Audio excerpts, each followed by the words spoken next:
This is a restaurant or carinderia, no? So, matagal na sila dito. Wala kasi tayo makausap kasi masyadong busy sila, no? So, very busy in the owner of the restaurant, no? So, sige.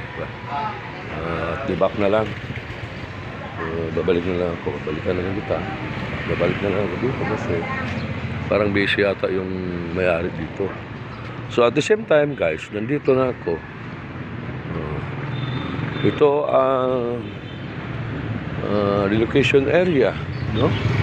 So, malaki din dito, no? Malaki, maluwang. So, guys, panoorin nyo. Relocation area in Davao City. The city proper in Davao, you know? So, yan ang makikita nyo. Mga tanawin dito sa very malinis ang mga kapaligiran nila dito.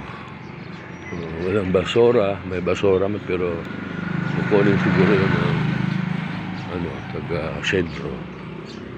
This is so very nice place, you know, my dear brother and sister. Sana naman panoorin nyo itong video ko, the live video now in the morning.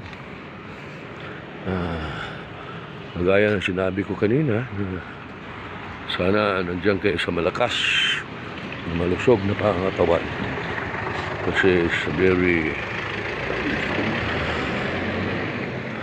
lalo na sa katulad ko na matanda na, 62 years, no? Lalo na sa mas matanda pa sa amin, dapat mag-ingat tayo every day, every minute, every hour.